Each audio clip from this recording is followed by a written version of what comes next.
जय जगन्नाथ। तो चलतु आज आपण मान सहित गोटे सुंदर रेसिपी माने गोटे टेस्टी डिलीशियस इजी प्रोसेस रे आपण मान सहित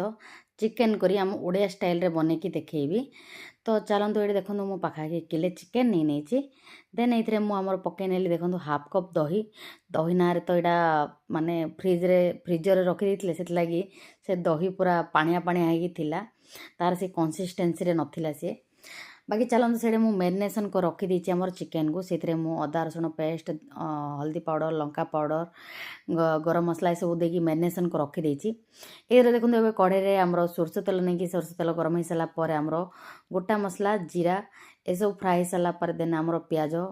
4 ରୁ 5ଟା स्लाइसेस कर कट कर नहीं ताको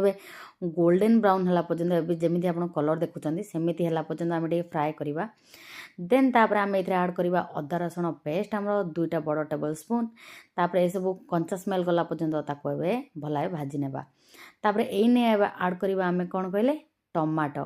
टमाटो आड कला टिके सफ्ट हम कहीकि भल फ्राए हो कहीकि आम टे लुण पकईदेवा टमाटो पकौ पकौ तो तापर 5 मिनट पर लो फ्लेम रे आम कुक करवा आमर जो मैरिनेसन कर रखी चिकेन ताको एने आड करनवा आ लो फ्लेम रे जमारू टोटाली पानी न देकी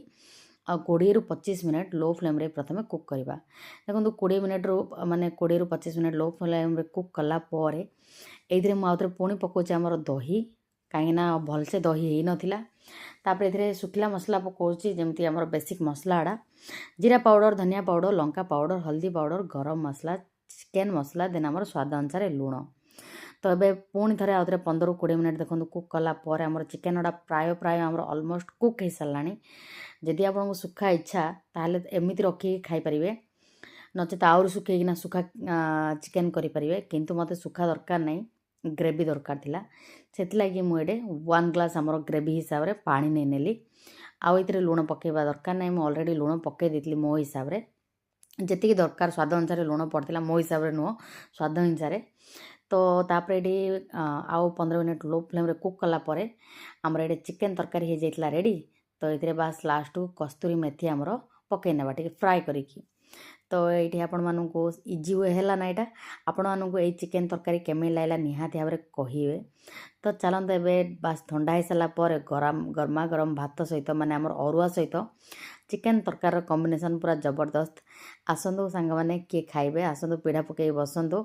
बाकी निज निज घरे मु थोड़ी ना आपण मानक देपारि वीडियो थ्रू रे तथापि आपड़ जदि वीडियोटा को यूट्यूब रे देखुं वीडियो को लाइक करूँ शेयर करूँ चैनल नुआ देखुले सब्सक्राइब करूँ आ फेसबुक पेज रे देखुं जदि फॉलो करूँ ताकि मत भी एनकरेज मिल नुआ नुआ वीडियो बनवाई तो ये चलतु आमर अरुआ सहित आमर चिकेन तरकारी कॉम्बिनेशन जबरदस्त होता तो खाइबा तो चलतु मिसुची पुणी एमती गोटे नुआ वीडियो सहित रही बाय ऑल।